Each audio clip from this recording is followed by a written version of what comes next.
بسم اللہ الرحمن الرحیم۔ السلام علیکم، میرا نام موید جعفری ہے۔ بلاگ میں ایک بار پھر خوش آمدید۔ علیمہ خان کے دونوں بیٹوں کو، شاریز کو اور شیر شاہ کو جو ہے وہ گرفتار کر لیا گیا ہے، اور یہ کہانی اس کے آگے اس کے بعد سب کچھ کیا ہوا، یہ گرفتاری کس وجہ سے ہوئی، کیسے عمل میں آئی، ان ساری چیزوں کو اگر آپ دیکھیں تو اس قدر ایک خوبصورت ٹیسٹ کیس ہے جو میں آپ کو اب بتانے جا رہا ہوں، اور آپ کو نظر آئے گا کہ کس طرح سے یہ حکومت جو ہے یہ اپنے بدن سے کپڑے اتار کر خود کو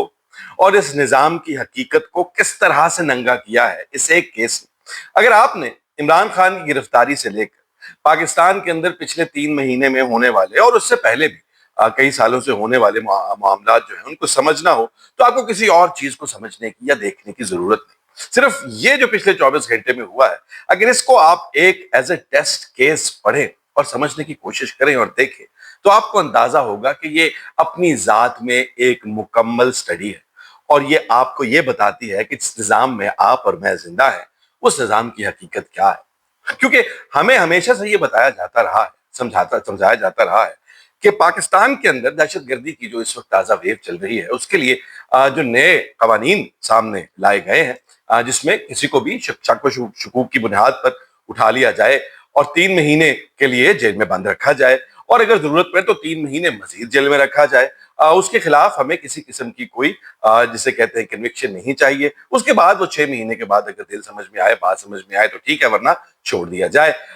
یہ پاکستان کے اندر دہشت گردی اور دہشت گردوں کے نیٹ ورک کو ختم کرنے کے لیے انتہائی ضروری عمل ہے، اور وہ لوگ جو اس کی مخالفت کرتے ہیں وہ نہ صرف پاکستان کے دشمن ہیں بلکہ وہ ان دہشت گردوں کے ساتھی، وہ نہیں چاہتے کہ دہشت گردوں کا یہ نیٹ ورک جو ہے یہ ڈسمینٹل کیا جائے۔ اس کے علاوہ ہمیں یہ بھی بتایا جاتا ہے کہ پاکستان کے اندر عدلیہ، خاص طور پہ اینٹی ٹیررزم کورٹس اور وہ تمام کا تمام جوڈیشل انفراسٹرکچر جو کہ ہمارے اوریجنل جوڈیشل انفراسٹرکچر کے علاوہ بنایا گیا، اینٹی ٹیررزم کورٹ ہو گئی، فوجی عدالتیں ہو گئیں، باقی معاملات ہو گئے، آپ کا جو آئینی بینچ ہے وہ ہو گیا، یہ سب کے سب جو ہیں انتہائی بخوبی اپنے فرائض عدل و انصاف کے پیمانے کے اوپر پورے اترتے ہوئے سر انجام دے رہے ہیں، اور وہ لوگ جو کہ ان کے فیصلوں کے خلاف تنقید کیا کرتے ہیں وہ صرف اس وجہ سے کرتے ہیں کیونکہ یہ فیصلے ان کے حق میں نہیں آتے، اس لیے وہ اس کے خلاف بولا کرتے ہیں۔ ہمیں یہ بھی بتایا جاتا ہے کہ پاکستان کے اندر جو پولیس کا، جو قانون نافذ کرنے والے اداروں کا، جو انٹیلیجنس ادارے ہیں، ان کا جو نظام ہے اور ان کے جو ایکشنز ہیں وہ قوانین کے عین مطابق ہیں۔ ان کا اس سارے کہانی کے اندر سوائے اپنے فرائض کی سر انجامی کے اور کوئی کام نہیں۔ وہ لوگ جو کہ ان کے ان معاملات کے اوپر انگلی اٹھاتے ہیں، کار سرکار میں مداخلت کرتے ہیں، وہ بنیادی طور کے اوپر پولیٹیکلی موٹیویٹڈ ہیں، اور وہ چاہتے ہیں کہ پولیس پولیٹیکلی موٹیویٹ ہو جائے یا قانون نافذ کرنے والے ادارے پولیٹیکلی موٹیویٹ ہو جائے، حالانکہ وہ ایسے بالکل نہیں ہے۔ مگر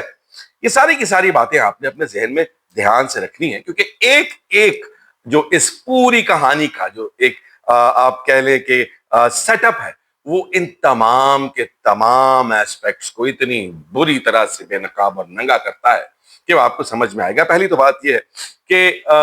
ہمارے جو ماشاءاللہ قانون نافذ کرنے والے ادارے ہیں، انہوں نے رات گئے چھاپا مارا، وہی کہانی علیمہ خان کے گھر پہ ان کی چادر اور چار دیواری کو پامال کیا، اندر گھسے، ان کے مطابق علیمہ خان نے جو ٹویٹ کی ہے اس کے مطابق ان کے گھر کی خواتین کے ساتھ بدتمیزی اور بدتہذیبی کی، ان کو ہراساں کیا، اور جو ہے شاہ زین جو ہے ان کو اٹھا کر وہ چلتے بھرے ان کو اریسٹ کر چلے گئے۔ اب ایک تو یہ آ گیا کہ جی کس بنیاد پر اٹھایا؟ 9 مئی کی بنیاد پر اٹھایا۔ اچھا، 9 مئی کی بنیاد پر کیوں اٹھایا؟ کہ جی 9 مئی والے دن وہ جو تمام کا تمام جو بھی ہوا تھا اس میں وہ ملوث تھے۔ اگر پولیس یہ اپنے کام جو ہے سر انجام دے رہی ہے انتہائی بخوبی سے، تو پھر اس پولیس کو یہ معلوم کرنا انتہائی آسان ہونا چاہیے تھا کہ 9 مئی کی تاریخ کو یہ بچہ جو ہے ماشاءاللہ سے یہ چترال میں تھا، یہ کسی ایسے جگہ پر نہیں تھا، چاہے وہ جی ایچ کیو ہو، چاہے وہ کوئی اور حکومتی یا فوجی تنصیب ہو، جہاں پر یہ کہیں پر جا کر کچھ نہ کچھ کر سکتا۔ یہ ان تمام معاملات سے، ان تمام ٹارگیٹڈ ایریاز سے میں کہتا ہوں سینکڑوں میل دور جو تھا موجود تھا۔ اس کے بعد صرف یہ نہیں کہ اس کی بات چیت یا اس کے بیان پر بات ختم ہو جاتی ہے، اس کے پاس وہاں کی تصویریں موجود ہیں۔ ان تصاویر کو اگر آپ انویسٹیگیٹ کریں، ان کا ڈیجیٹل ڈیٹا جو ہے، جو کہ بخوبی آپ کو سمجھ میں آ جائے گا، واٹس ایپ چیٹس ہیں گروپس کے اندر، وہ سارے کے سارے ثبوت موجود ہیں جو یہ بات اسٹیبلش کرتے ہیں کہ یہ بچہ اس دن 9 مئی کی تمام ایکٹیویٹی سے جسے کہتے ہیں نا سینکڑوں میل دور تھا. مگر یہ سب کچھ جاننے کی ضرورت اس پولیس کو ضرورت محسوس نہیں ہوئی. مگر یہ سب کچھ جاننے کی ضرورت پولیس کو محسوس نہیں ہوئی, نہ ہی انویسٹیگیٹ کرنے کی ضرورت محسوس ہوئی. اس بات کا پہلی تو چیز یہ طے ہو گئی کہ اس ملک کے اندر جو پولیس ہے اس کا کردار جو ہے وہ سیاسی ہے. وہ اپنا کام بخوبی سر انجام نہیں دے رہی, اور جس وجہ سے اٹھایا, جو ان کے پاس پریمس ہے کہ ہم اٹھا سکتے ہیں, وہ وہی قانون ہے جس کو آپ دہشت گردوں کے خلاف استعمال کرنے کے لیے بنا کے لائے تھے. مگر آپ کو تمام لوگوں نے, ہیومن رائٹس کے اداروں نے, پولیٹیکل پارٹیز نے یہ کہا تھا کہ یہ قانون سیاسی پارٹیوں کے خلاف ابیوز ہوگا. یہ قانون آیا ہی اس لیے ہے تاکہ لوگوں کو, سیاسی پارٹیوں کو ہراساں کیا جا سکے, ان کے جو لوگ ہیں, ان کے جو ورکرز ہیں, ان کے جو رشتہ دار ہیں, ان سب کو بھی ہراساں کیا جائے. اس لیے اس قانون کا غلط استعمال ہوگا. آپ نے کہا تھا ایسا کچھ نہیں, مگر دونوں چیزیں جو ہیں وہ ننگی ہو کر بالکل عیاں ہو گئی کہ آپ کی پولیس جو ہے وہ سیاسی طور پر ایکٹ کرتی ہے. آپ کے قوانین جو ہیں ان کا مقصد جو ہے وہ ملک کے اندر دہشت گردی ختم کرنا نہیں, بلکہ اس ملک کے عوام کے خلاف دہشت گردی, ملک کی جو ادارے ہیں ان کو استعمال کر کے ان کے خلاف دہشت گردی کرنا ہے. دو چیزیں تو, دو ایسپیکٹس تو اس کہانی کے پہلے ہی کلیئر ہو گئے. اس کے بعد معاملہ چلا گیا اینٹی ٹیررزم کوڈ. اب تیسری چیز آ گئی عدلیہ, کہ عدلیہ کیا کرتی ہے اس پر. عدلیہ کے پاس بھی یہ حق ہونا چاہیے. اینٹی ٹیررزم کورٹ ہے, وہاں پر جب یہ آرگیو ہوگا یا بات ہوگی کہ پہلا سوال تو یہ ہے کہ بچے نے کیا کیا ہے, اس کے بارے میں ہم نے, ہمارے پاس بڑے ثبوت ہیں. کیا ثبوت ہے؟ یہ بچہ تھا کہاں؟ بنیادی سوال 9 مئی کو نہیں پوچھا گیا.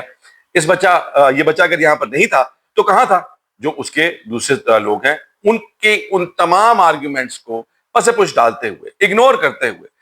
آپ کی اینٹی ٹیررزم کورٹ نے 8 دن کا جسمانی ریمانڈ دے دیا اس بچے کا. 8 دن. مطلب یہ کہ وہ شخص جس کے بارے میں یہ بات طے ہے کہ وہ 9 مئی کو یہاں پر موجود ہی نہیں تھا, پاکستان کے ان تمام علاقوں سے بہت دور تھا جہاں پر یہ سب کا سب ہو رہا تھا, اس کے اوپر آنکھیں بند کر کے اس اینٹی ٹیررزم کورٹ نے اس کا جو ہے 8 دن کا ریمانڈ دے دیا. مگر اس سے بھی بات جو ہے آگے چلتی ہے اور آپ کو مزید معاملات جو ہے وہ نظر آتے ہیں. اس کو اٹھا کر بند کر کے پھینک دیا گیا. اس کے بعد اس کے چھوٹے بھائی کو, شیرشاہ کو بھی جو ہے اسی نوعیت کے ایک چھاپے کے اندر اٹھا لیا گیا. اور یہ سب کا سب کب ہو رہا ہے؟ یہ سب کا سب اس واقعے کے 2 سال کے بھی بعد ہو رہا ہے. اس واقعے کے 2 سال کے بعد جس کے اندر جن لوگوں کو اسی دن اٹھایا گیا تھا, آج تک ان کے اوپر بھی 9 مئی کے جو تمام کے تمام الزامات ہیں وہ ثابت کرنے میں انتہائی بری طرح ناکام رہی ہے یہ حکومت. عمران خان کے اوپر جو انہوں نے لگائے ہیں الزامات, اس میں ابھی کل 24 گھنٹے پہلے ان کو ضمانت پر رہائی جو ہے 8 کیسز میں ملی. اس سے پہلے 21 کیسز میں مل چکی. اب میں کس کس کا نام لوں, وہ چاہے اعجاز چودھری صاحب ہوں یا کوئی اور, ان میں سے کسی کو بھی یہ ثابت کرنے میں کامیاب نہیں ہوئے. اور یہ ان کو معلوم ہے, اور 2 سال کے بعد ان کو یہ یاد آیا ہے کہ بھائی اوہو ان 2 لڑکوں کو بھی اٹھا لیا جائے, اور ان کو بھی اکٹھا نہیں, ایک کو پہلے, اور اس کے بعد جب سمجھ آئی شیٹ یہ تو غلط ہو گیا ہم سے. اب تو ہمارے پاس اس کے یہ بچہ تو چترال میں تھا, پورا سوشل میڈیا بھر گیا, وہاں بات چیت شروع ہو گئی. تو اس کے بعد انہوں نے کہا کہ اب ہم دوسرے کو اٹھا لیتے ہیں. تو اس سب کی سب کہانی کا اگر آپ بیک ڈراپ دیکھیں اور اب ڈراپ سین دیکھیں, تو اب آپ کو اس حکومت کے, اس ریاست کے, اور اس ریاست میں رائج اس وقت جو ہائیبرڈ نظام ہے اس کی حقیقت آپ کی آنکھوں کے سامنے کھل کر سامنے آ جاتی ہے. آپ کو یہ سمجھ میں آ جاتی ہے کہ پریس کانفرنس میں بیٹھ کر جو بڑی بڑی باتیں کی جاتی ہیں وہ کتنا بڑا جھوٹ ہے. آپ کو یہ سمجھ میں آ جاتی ہے کہ اس ملک کے اندر, اس ملک کا قانون, اس ملک کے اندر قانون بنانے والے ادارے, آپ کا پارلیمان, اس ملک کے اندر ان قوانین کے اوپر عمل کرنے والے آپ کے قانون نافذ کرنے والے ادارے, اس کے حوالے سے فیصلے کرنے والی اس کی عدلیہ, اور وہ تمام کا تمام سسٹم کس قدر بری طرح سے کمپرومائزڈ ہے. وہ تمام کا تمام سسٹم جو ہے وہ محض سیاسی پولیٹیکل وکٹمائزیشن کے اوپر تلا ہوا ہے. اس کے سامنے کوئی ثبوت, کوئی گواہ, وہ انصاف کی دیوی کی آنکھوں پر صرف پٹی نہیں بدی ہوئی, اس کی آنکھوں کے اندر سلاخیں گرم کر کے کھوپ دی گئی ہیں, اور وہ چلا رہی ہے اس تکلیف سے, مگر کسی کے کان پر وہ اب جوں کی طرح بھی نہیں رینگ رہی ان کی آواز. مگر یہ سب کا سب جو ہے, کہتے ہیں نا کہ اللہ تعالیٰ جو ہے جو جب چاہتے ہیں تو وہ اس تمام کے تمام نظام کو, جس کے اوپر پردہ ڈالنے کی کوشش ظلم کے نظام کے اوپر کی جا رہی ہوتی ہے, اس میں سے پردہ رب کی ذات اٹھا دیتی ہے اور انہی کے ہاتھوں سے کرواتی ہے وہ سب کچھ. اور یہ سب کا سب آپ کی آنکھوں کے سامنے ہے کہ یہ ساری کی ساری کہانی بنیادی طور کے اوپر لا کھڑی کہاں کی گئی ہے. علیمہ خان نے اس کے اوپر بات کرتے ہوئے یہی کہا ہے کہ یہ سب ڈر گئے ہیں, یہ خوف زدہ ہے, اور جب انسان خوفزدہ ہو جاتا ہے اور بوکھلاہٹ کا شکار ہوتا ہے تو اس کو سمجھ نہیں آتی کہ وہ کیا کرے۔ انہوں نے کہا کہ عمران خان نے جس طرح 2 سال اس قوم کے لیے، اور 2 سال سے بھی زیادہ اب تو عرصہ ہو گیا ہے، قربانی دے کر جس طرح سے صحبت جیل میں کاٹی ہے اور وہ ناحق جیل کاٹ رہے ہیں، ان کی بہادری کے سامنے یہ کچھ بھی نہیں ہے۔ قوم اور ان کا خاندان جو ہے وہ تمام کی تمام قربانیاں دینے کے لیے تیار ہے، مگر اس سب سے ایک آخری پوائنٹ آپ تک پہنچانا انتہائی ضروری ہے۔ ہمارے ہاں جب بھی وہ لوگ جو کہ پاکستان کے اندر پاکستان کے سیاستدانوں پر تنقید کیا کرتے ہیں اور کہتے ہیں یہ کسی قابل نہیں، اس ملک کے اندر صدارتی نظام ہونا چاہیے، اس ملک کے اندر 1 یونٹ ہونا چاہیے، اس ملک کے اندر ایک ہائبرڈ نظام ہونا چاہیے، کیونکہ یہاں پر جو سیاستدان ہیں وہ موروثی سیاست سے باہر نہیں آتے، یہ موروثی سیاست سے ہی آگے چلتے ہیں، تو ان لوگوں کو یہ بات سمجھ آ جانی چاہیے، اور اب آپ لوگوں کو بھی جو موروثی سیاست کے خلاف بات کرتے ہیں، علیمہ خان جو کہ عمران خان کی بات، تو باقی تو چلے بلاول بھٹو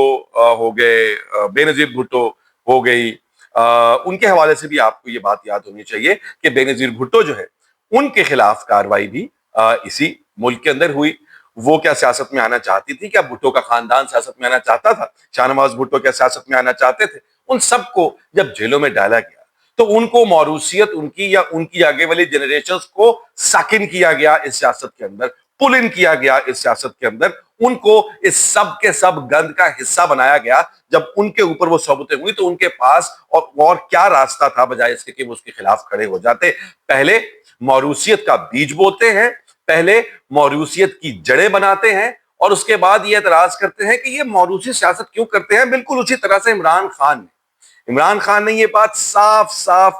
2 ٹوک الفاظ میں کہی تھی کہ میرے خاندان میں سے کوئی بھی میں موروثی سیاست میں یقین نہیں رکھتا، مگر عمران خان کے رشتہ داروں کو کون سیاست میں گھسیٹ رہا ہے؟ علیمہ خان کو کون سیاست میں گھسیٹ رہا ہے؟ علیمہ خان عمران خان کی بہن، ان سے ملنے جاتی ہیں، ان کو اٹھا کر ڈالوں میں بھر کر کون کبھی جیلوں میں، کبھی حوالات میں، کبھی دوسرے علاقے میں جا کے کون چھوڑتا ہے؟ یہ وہ کون ہے جو کہ اس ملک کی سیاست کے اندر موروثیت کے ٹیکے لگا رہا ہے؟ وہ کون ہے جو اس ملک کے اندر اب علیمہ خان کے بیٹے جسے کہتے ہیں، عمران خان جس طرح سے کہا کرتے تھے کہ جب آپ ایک ڈرون حملہ کرتے ہیں، ایک دہشت گرد مارتے ہیں اور ساتھ جو ہے وہ 30 بے گناہ مارتے ہیں، تو آپ بنیادی طور کے اوپر مزید دہشت گرد پیدا کر رہے ہیں، کیونکہ وہ لوگ اپنا بدلہ لیں گے جن کے ماں باپ جو ہیں آپ نے بلا وجہ مار دیے۔ تو یہ لوگ جن کو بلا وجہ یہ نظام اٹھائے گا، ان کے اوپر ظلم اور زیادتی کرے گا، ان کے ساتھ جو ہے غیر قانونی غیر آئینی رویہ روا رکھے گا، تو کیا وہ لوگ اس ملک کے اس نظام کے خلاف کھڑے ہونے کے بارے میں نہیں سوچیں گے؟ تو پھر کیا اس ملک کے اندر موروثی سیاست جو ہے اس کی ذمہ دار سیاسی پارٹیاں ہیں، یا وہ نظام ہے، یا وہ طریقہ کار ہے جو کہ ان تمام لوگوں کو اس بات پر مجبور کرتا ہے، انہیں گھسیٹتا ہے اور گھسیٹ کر جیلوں اور پھر جیلوں سے سیاسی میدان میں لے کر آتا ہے؟ اس کا فیصلہ میں آپ پر چھوڑتا ہوں۔ اپنا خیال رکھیے گا، ٹیک کیئر، اللہ حافظ۔